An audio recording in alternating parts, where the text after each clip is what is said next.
Video शुरू करने से पहले आप हमारे चैनल रहस्य टीवी इंडिया को नीचे दिए गए इस लाल बटन को दबा के सब्सक्राइब कर लें। साथ ही इस घंटे को भी क्लिक कर लें जिससे कि आप हमारे वीडियोस देख सकें सबसे पहले। दोस्तों, इस खूबसूरत दुनिया में हजारों अट्रैक्टिव टूरिस्ट डेस्टिनेशंस हैं जहां आप बिना किसी रोक टोक के जा सकते हैं। लेकिन इसी खूबसूरत दुनिया में ऐसी कुछ जगह हैं जहां आप किसी भी कीमत पे नहीं जा सकते। इन जगहों पे इंसानों के जाने पे पूरी तरह से पाबंदी लगाई गई है।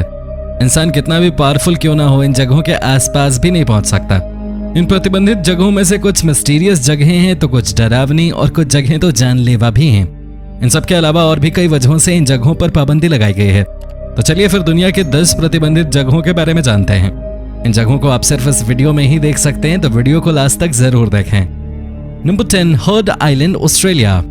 हर्ड आइलैंड ऑस्ट्रेलिया में है, लेकिन ऑस्ट्रेलिया के मेनलैंड से इस आइलैंड की दूरी लगभग 4000 किलोमीटर है।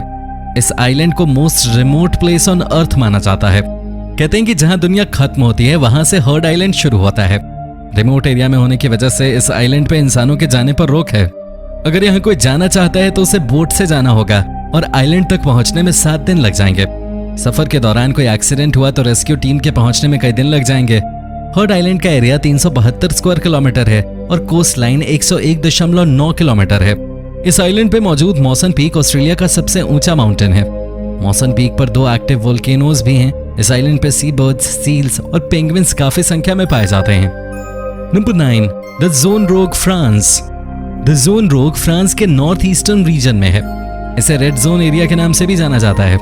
100 साल से भी ज्यादा समय से ये प्रतिबंधित एरिया है। इस जगह पर पहले विश्व युद्ध का सबसे लंबा युद्ध बैटल ऑफ वेरडून लड़ा गया था। बैटल ऑफ वेरडून 303 दिनों तक चला था। इस लड़ाई ने आबाद ज़ोन रोग को पूरी तरह से बर्बाद कर दिया। इस लड़ाई में लाखों लोगों की मौत हो गई। गोला बारूद से घर खंडहर में बदल गए। खेती के लिए उपजाऊ जमीन बंजर और जहरीली हो गई। इस इलाके की मिट्टी में आर्सेनिक की मात्रा 99% तक हो गई। लड़ाई के दौरान पूरा इलाका इंसान और जानवरों के लाशों से भर गया था। चारों ओर डिस्ट्रॉयड वेपन्स फैले हुए थे। 1918 में युद्ध तो खत्म हो गया, लेकिन ये इलाका पूरी तरह बर्बाद हो गया। 740 स्क्वायर किलोमीटर एरिया को फ्रांस की सरकार ने अपने कब्जे में लिया और वहां रहने वाले लोगों को दूसरी जगह भेज दिया गया। लाशों और हथियारों से भरे इस जगह को साफ करने की कोशिश की गई, लेकिन इसकी मात्रा इतनी ज्यादा थी कि कामयाबी नहीं मिली। आज भी वहां किसी को जाने की इजाजत नहीं है। Number 8, North Sentinel Island, India. North Sentinel Island Bengal की खाड़ी में स्थित एक छोटा सा आइलैंड है। इस आइलैंड पर रहने वाले लोगों का आज भी बाहर की दुनिया से कोई संपर्क नहीं है। नॉर्थ सेंटिनल आइलैंड पर रहने वाले लोग किसी भी बाहरी इंसान को अपना दुश्मन मानते हैं। अगर कोई इस आइलैंड के आसपास भी नजर आए तो ये लोग तीर कमान और तेज चाकू से उन पर हमला कर उनकी जान ले लेते हैं। 2006 में 2 मछुआरे भटकते हुए उस आइलैंड तक चले गए। सेंटिनल के लोगों ने इन दोनों की जान ले ली। 2019 में एक अमेरिकी नागरिक चोरी छिपे इस आइलैंड पे पहुंच गया और नतीजा ये हुआ कि इसे भी अपनी जान से हाथ धोना पड़ा। भारत सरकार ने इस आइलैंड के आसपास जाने पर पाबंदी लगा रखी है। इस आइलैंड पे रहने वाले लोगों की संख्या लगभग 500 के आसपास है। इस आइलैंड पे रहने वाले लोगों का समूह दुनिया का इकलौता ऐसा समूह बचा है जो आज भी बाकी दुनिया से दूर है। Number 7, Fort Knox, USA. Fort Knox United States Department of the Treasury द्वारा ऑपरेटेड बिल्डिंग है। ये दुनिया की one of the most secured buildings में से एक है और आम लोगों को इस बिल्डिंग के आसपास फटकने की भी इजाजत नहीं है। इतनी टाइट सिक्योरिटी की वजह यह है कि इस बिल्डिंग में अमेरिका के सरकारी खजाने का सोना रखा हुआ है। फोर्ट नॉक्स आर्मी पोस्ट हुआ करता था, लेकिन 1936 में इसे गोल्ड स्टोर बना दिया गया। ये पूरा एरिया लगभग 42 एकड़ में फैला हुआ है।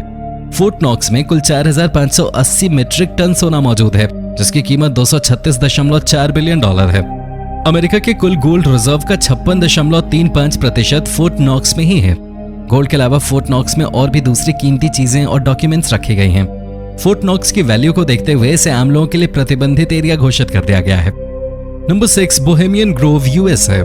बोहेमियन ग्रोव अमेरिका के कैलिफोर्निया में एक क्लब है जिसे जेंटलमैन्स क्लब या बोहेमियन क्लब के नाम से जानते हैं। इसे रिस्ट्रिक्टेड एरिया सिर्फ इसलिए घोषित किया गया है ताकि यहाँ पर अरबपति बिजनेसमैन और दुनिया के बड़े नेता सुकून से पार्टी कर सकें। बोहेमियन क्लब हर साल जुलाई में 2 हफ्ते के लिए कैंप का आयोजन करता है। इस दौरान सिर्फ रसूखदार लोगों को ही बुलाया जाता है। क्लब द्वारा इनवाइटेड लोग या फिर क्लब का मेंबरशिप लेने वाले इस क्लब के आयोजन में शामिल होते हैं। मैक्सिमम 2500 गेस्ट ही इस पार्टी में शामिल हो सकते हैं। 2 हफ्ते तक लोग इस क्लब में रहते हैं। अमेरिका के कई पूर्व राष्ट्रपति भी इस क्लब में शामिल हो चुके हैं। रसूखदार लोगों के एंजॉयमेंट में कोई दखल ना हो, इस वजह से आम लोगों को इस जगह से दूर ही रखा गया है। क्लब के आयोजन में सिर्फ पुरुष ही शामिल हो सकते हैं। महिलाओं को न तो मेंबरशिप दी जाती है और न ही उन्हें इनवाइट किया जाता है। Number 5, snake island, Brazil. Brazil के स्नेक आइलैंड पे सांपों की संख्या इतनी ज्यादा है कि वहां इंसानों के जाने पर प्रतिबंध लगा दिया गया है। इस आइलैंड पर कदम रखने वाला कोई भी शख्स जिंदा नहीं लौट सका है। इस आइलैंड पर हर 1 स्क्वायर फीट पर एक सांप मौजूद है। यहाँ पर सांपों की कुल संख्या लगभग 3000 से 4000 के बीच है। कई जहरीले सांपों के बीच यहाँ पर दुनिया का सबसे जहरीला सांप गोल्डन लैंसेट भी पाया जाता है। गोल्डन लैंसेट स्नेक्स के काटने पर घंटे भर के अंदर इंसान की मौत हो जाती है। आखिरी बार जो शख्स इस आइलैंड पे गया था उसकी लाश अगले दिन उसकी नाव में मिली। स्थानीय लोगों का कहना है कि 1920 तक इस आइलैंड पे लोग रहते थे, पर वहां सांपों की संख्या काफी ज्यादा बढ़ने लगी, जिसके बाद लोगों ने आइलैंड को छोड़ दिया। Number 4, Mirny diamond mine, Russia. Russia के मिर्नी डायमंड माइन से हीरे की खुदाई 1957 से 2004 तक चली। इस दौरान 10 मिलियन कैरेट हीरे निकाले गए। 2004 में खदान को बंद कर दिया गया। हीरे की खुदाई के लिए यहाँ पर काफी गहरा गड्ढा खोदा गया था। गड्ढे की गहराई 525 मीटर और डायमीटर 1200 मीटर है। गहराई के हिसाब से दुनिया का चौथा सबसे गहरा गड्ढा है।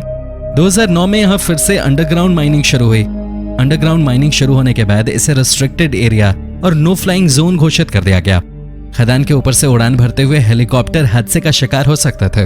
खुदाई के कारण गड्ढे से निकलने वाली हवा गर्म जबकि ऊपर की हवा ठंडी होती है।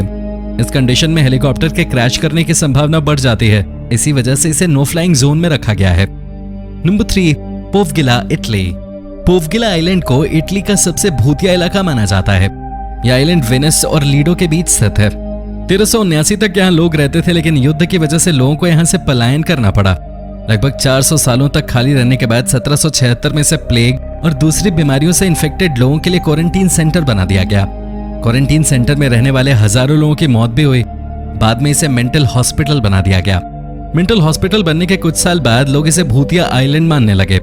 लोग इस आइलैंड से काफी ज्यादा डरने लगे। लोगों की डर को देखते हुए इस आइलैंड को 1968 में बंद कर दिया गया और वहां जाने पर भी पूरी तरह पाबंदी लगा दी गई। Number 2, Svalbard global seed vault. Svalbard global seed vault Svalbard archipelago island पर नॉर्वे और नॉर्थ पोल के बीच स्थित है। इस वॉल्ट में पूरी दुनिया के लाखों प्रजाति के पेड़ पौधों के बीज रखे हुए हैं। बीज को ऐसे कंडीशन में रखा गया है कि सैकड़ों सालों तक बीज खराब नहीं होगा।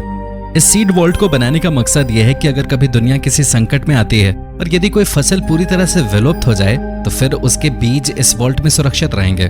वॉल्ट से बीज लेकर विलुप्त हुए फसल को फिर से उगाया जा सकता है। रिमोट एरिया में होने की वजह से इस वॉल्ट तक आम इंसानों का पहुंचना काफी मुश्किल है। Number 1, Chapel of the Ark of the Covenant, Ethiopia. Christian धर्म के अनुसार आर्क ऑफ द कवेनेंट एक लकड़ी का बॉक्स है जिसके अंदर 10 कमेंडमेंट्स के 2 स्टोन टैबलेट्स रखे हुए हैं। बाइबल में इस आर्क के बारे में विस्तार से बताया गया है और इसे पवित्र माना गया है। 587 BC के बाद इस आर्क का कोई रिकॉर्ड नहीं है। हालांकि इथियोपियन ऑर्थोडॉक्स तेवाहिदो चर्च का मानना है कि आर्क ऑफ द कवेनेंट उसके पास है, जिसे गार्ड की सुरक्षा में Church of Our Lady Mary of Zion में रखा गया है। इथियोपिया ने इस आर्क को जिस चर्च में रखा है उस चर्च के आसपास काफी हेवी सिक्योरिटी है। किसी भी आम इंसान को इसके आसपास जाने की इजाजत नहीं है। Church of Our Mary Lady of Zion Ethiopia के मोस्ट रिस्ट्रिक्टेड एरियाज में से एक है। अंटार्कटिका दुनिया का सबसे ठंडा और सबसे सूखा कॉन्टिनेंट। अगर इसके एरिया की बात करें तो संयुक्त राज्य अमेरिका की तुलना में इसका एरिया लगभग 1.5 गुना कम है, लेकिन इतने कम एरिया के बावजूद भी पृथ्वी पर मौजूद बर्फ का 90% हिस्सा अंटार्कटिका में मौजूद है। इस दक्षिणी महाद्वीप को आप महज एक बर्फ का टुकड़ा समझने की भूल मत करना। अंटार्कटिका में हुई खोज और रिसर्च से इस महाद्वीप से जुड़े कई फैक्ट्स सामने आए हैं। कुछ तेज तर्रार ऑब्जर्वर्स ने हाल ही में गूगल अर्थ पे अंटार्कटिका के एक ग्लेशियर में एक अजीबोगरीब चेहरा देखा। उन्होंने इंस्टाग्राम पे फौरन इसे पोस्ट किया और देखते ही देखते लाखों लोगों तक ये बात पहुंच गई। यूएफओ स्कैंडिनेविया अकाउंट से किए गए इस पोस्ट के बारे में ऑब्जर्वर्स बताते हैं कि ऐसा कुछ उन्होंने पहली बार देखा है। एक बंजर जमीन पे एक चेहरे की आकृति का दिखना वाकई में इस महाद्वीप की सबसे रोचक डिस्कवरीज में से एक है। इसकी हाई रेजोल्यूशन तस्वीर को देखकर आप भी हैरान हो जाएंगे। तो ये आखिरकार हुआ कैसे? क्या ये कोई प्राचीन सभ्यता की निशानी है या फिर कोई पुरानी स्मारक, या ये केवल रोशनी का धोखा है? तो दोस्तों, ये था आज का वीडियो। पसंद आया हो तो इसे लाइक और शेयर कर देना, और अगर आप हमारे चैनल पे नए हो तो इसे सब्सक्राइब करना मत भूलना। धन्यवाद।